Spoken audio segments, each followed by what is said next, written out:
warahmatullahi wabarakatuh. Sahabat Seneng Tani, langkah budidaya tanaman cabai setelah olah lahan adalah penyemaian bibit. Tapi sebelum menyemai bibit tentunya kita harus menentukan varietas apa sih yang cocok untuk ditanam saat ini, khususnya saat musim penghujan.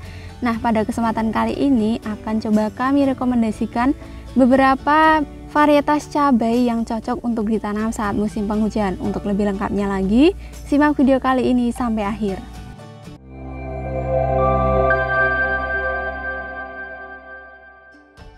Halo sahabat Seneng Tani, kembali lagi di channel Seneng Tani bersama saya Titis. Semoga Anda tetap senang untuk menjadi petani dan semoga sahabat Seneng Tani semua sehat selalu dan dilancarkan rezekinya. Pada video kami sebelumnya, kami sudah membahas bagaimana cara olah lahan yang tepat untuk dilakukan saat budidaya tanaman cabai di musim penghujan.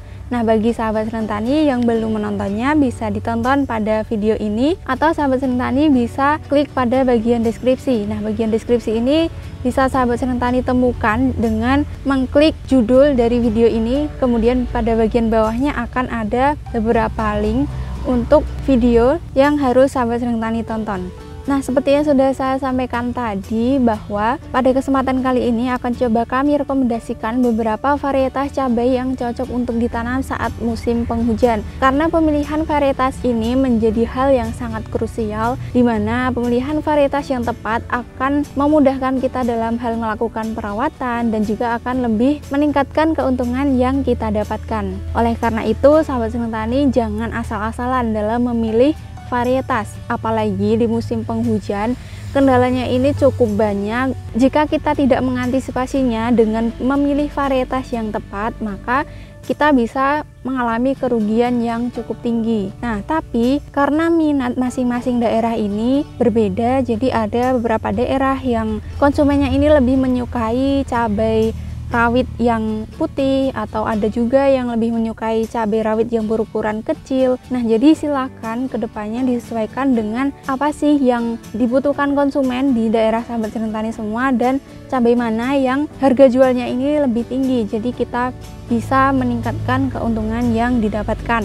Nah, kebetulan di daerah kami di sini di sekitar Kabupaten Magelang ini minat terhadap cabai rawit tipe tegak atau biasa kami sebut dengan tipe ori ini lebih tinggi dibandingkan dengan cabai rawit yang tipe merunduk, dan harga jual untuk cabai rawit tipe tegak ini lebih tinggi juga dibandingkan dengan jenis-jenis yang lain. Nah, selain dari pertimbangan harga dan juga minat konsumen, ternyata cabai rawit dengan tipe tegak ini lebih menguntungkan kita untuk dibudidayakan saat musim penghujan. Mengapa? Karena yang pertama, cabai dengan tipe tegak ini untuk ketahanan terhadap serangan pateknya ini lebih tinggi dibandingkan dengan tipe yang merunduk. Karena cabai dengan tipe yang tegak ini memiliki kulit buah yang lebih tebal, jadi dia akan lebih tahan terhadap serangan antraknosa. Karena jamur patogen Colletotrichum ini akan lebih susah untuk menembus kulit buah yang tebal ini. Selain itu, dengan kulit buah yang lebih tebal juga akan lebih menyusahkan untuk lalat buah menyerang cabai tipe ini. Kemudian karena di musim penghujan biasanya serangan virus kuning ini masih minim karena populasi hama juga menurun, dan kebetulan sejauh ini varietas dengan tipe tegak ini memang belum ada yang tahan terhadap serangan virus kuning.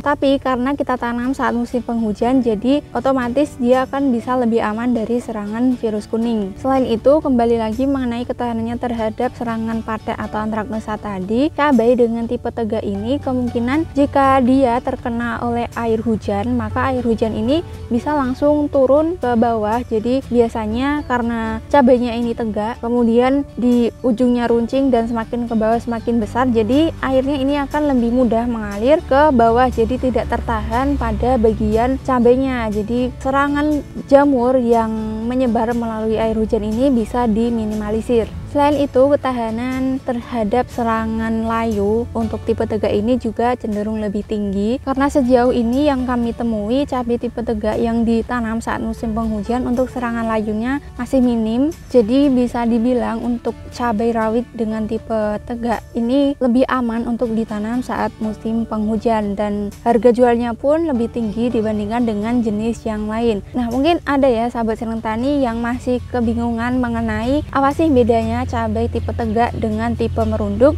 Nah, sahabat senang tani bisa menonton video kami tentang review cabai varietas langgeng dengan varietas absolut 69. Nah, di sana kami sudah menjelaskan dengan cukup jelas bagaimana perbedaan antara cabai rawit tipe tegak dengan tipe merunduk. Nah, biasanya cabai dengan tipe tegak ini di daerah kami disebut dengan tipe ori, sedangkan cabai dengan tipe merunduk ini biasa disebut dengan cabai RM atau rawit merah. Mungkin untuk penyebutannya masing-masing daerah akan berbeda. Nah, berdasarkan pertimbangan-pertimbangan tadi, kali ini akan coba kami rekomendasikan beberapa benih cabai rawit tipe tegak yang cocok untuk ditanam saat musim penghujan. Nah, sebenarnya cabai dengan tipe tegak ini ada banyak sekali varietasnya dan mungkin masing-masing daerah ini memiliki perbedaan dari jenis varietas yang beredar. Jadi cabai rawit dengan tipe tegak ini contohnya ada Ori 212. Nah, ini mungkin sudah tidak asing lagi ya di telinga sahabat senang tani semua, karena cabai Ori 212 ini sudah banyak sekali ditanam oleh petani dan sudah menyebar ke berbagai daerah. Kemudian ada juga cabai kaliber. Kaliber ini di daerah sekitar kami juga sudah mulai banyak yang menanamnya. Kemudian ada cabai maros dan ada langgeng 58. Nah, dari berbagai macam cabai rawit tipe tegak yang kami contohkan di sini,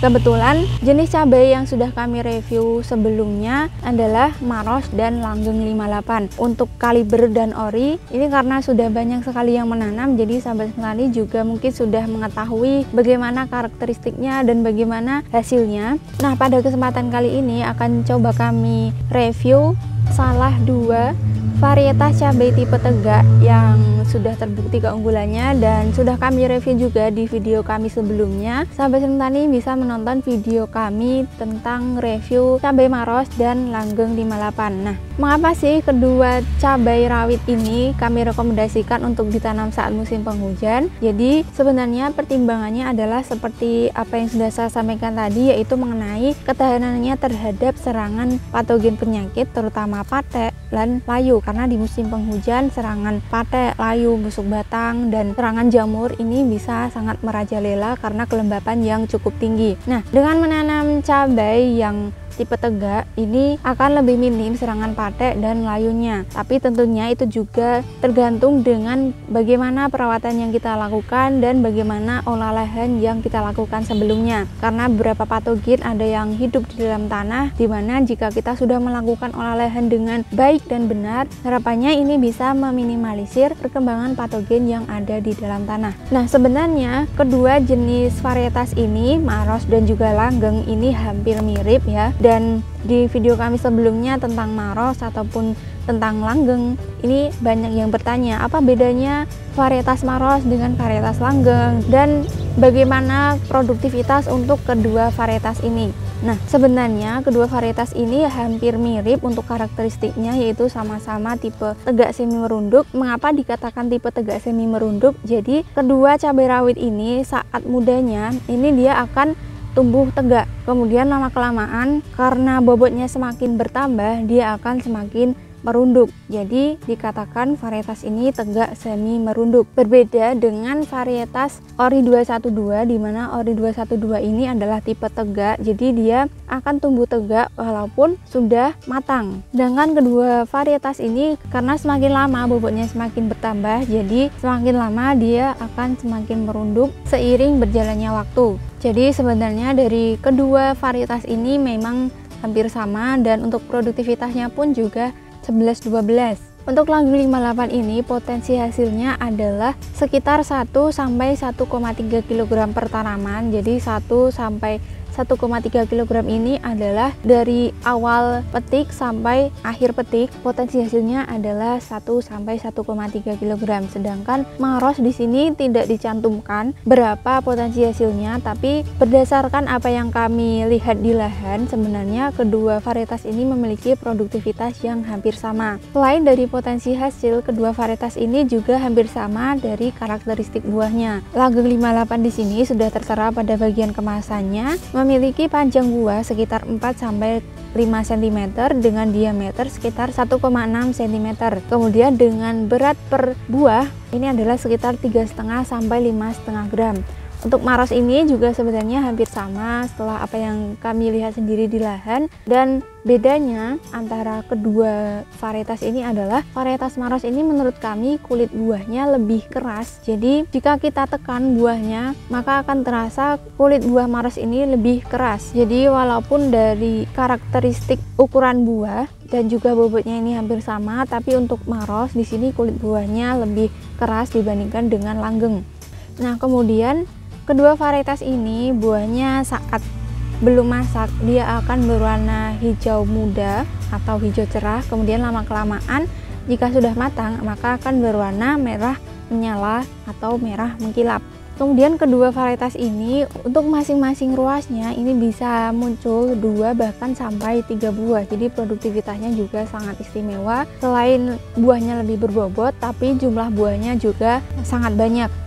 Kemudian yang lebih menariknya lagi dari varietas langgeng 58 adalah beberapa kali kami temui langgeng 58 ini bisa muncul bahkan sampai 3 buah untuk per ruasnya. Jadi bisa dikatakan jumlah buah kedua varietas ini sangat istimewa, dan otomatis keuntungan yang akan kita dapatkan juga akan semakin tinggi karena dari segi buah lebih berbobot, kemudian dari segi jumlah buahnya juga lebih banyak, dan harganya pun lebih tinggi dibandingkan dengan jenis yang lain. Nah, jadi itu ya sahabat Seneng Tani, bagaimana karakteristik buah dari kedua varietas ini. Kemudian bagaimana dengan karakteristik tanamannya. Jadi sebenarnya kedua varietas ini juga hampir sama untuk karakteristik tanamannya, yaitu memiliki ruas batang yang pendek dengan batang yang lebih berkayu dan lebih kuat. Kemudian karena ruas batangnya lebih pendek, maka tentunya jumlah buah yang dihasilkan juga akan semakin banyak. Selain itu, dengan ruas batang yang lebih pendek, maka tanaman ini akan lebih tahan terhadap serangan jamur karena dinding sel batangnya ini lebih tebal, lebih kuat. Jadi dia akan sulit ditembus oleh serangan jamur patogen. Nah, jadi itu ya sahabat Seneng Tani, mengapa kita merekomendasikan kedua varietas ini untuk ditanam saat musim penghujan. Untuk lebih lengkapnya lagi, bagaimana kondisi realnya di lahan, sahabat Seneng Tani bisa menontonnya di video kami karena sudah banyak sekali review tentang kedua varietas ini, dan di sana juga sudah ditampilkan bagaimana keunggulan dari kedua varietas ini sehingga cocok untuk ditanam saat musim penghujan. Tapi dibalik produktivitas yang istimewa dari varietas yang kami rekomendasikan, tentunya harus diimbangi dengan olah lahan dan juga perawatan yang tepat. Jadi kita tidak bisa mengandalkan keunggulan dari salah satu varietas, sedangkan untuk perawatannya saja kita tidak maksimal. Karena tentunya apa yang diberikan oleh tanaman ini juga tergantung dengan apa yang kita berikan untuk tanaman, apa yang kita aplikasikan untuk tanaman, apa yang kita perlakukan untuk tanaman ini. Jika kita sudah memaksimalkan perawatan yang dilakukan dan juga memaksimalkan pemberian nutrisinya, maka varietas unggul ini pun akan memberikan yang terbaik untuk kita. Nah, jadi itu ya sahabat Seneng Tani, beberapa varietas yang kami rekomendasikan untuk ditanam saat musim penghujan, dan varietas yang kami rekomendasikan ini tentunya juga sudah kami lakukan pengamatan sebelumnya dan sudah terbukti di beberapa petani ini memang memberikan hasil yang sangat istimewa. Tapi untuk keputusan selanjutnya kami kembalikan lagi kepada sahabat Seneng Tani, dan silahkan disesuaikan dengan kebutuhan pasar dan apa yang diminati oleh konsumen, karena masing-masing daerah ini memiliki minat yang berbeda-beda. Dan untuk sahabat Seneng Tani yang sudah pernah mencoba menanam varietas yang kami rekomendasikan kali ini, bisa tulis reviewnya di kolom komentar supaya sahabat Seneng Tani yang lain bisa mengetahui bagaimana keunggulan dan juga kelemahan dari varietas-varietas ini. Dan silakan sahabat Seneng Tani juga bisa berkomentar dari daerah mana dan cabai jenis apa yang lebih diminati di daerah tersebut. Semoga video kali ini bermanfaat, dan jika dirasa bermanfaat silahkan di-share ke teman-teman yang lain. Jangan lupa like, komen, dan subscribe supaya tidak ketinggalan informasi dari kami selanjutnya. Terima kasih sudah menyaksikan video kami dan sudah mendukung channel ini untuk berkembang. Sehat selalu untuk sahabat Seneng Tani. Tetap semangat, jaga kesehatan, dan jangan lupa untuk selalu bersyukur. Wassalamualaikum warahmatullahi wabarakatuh.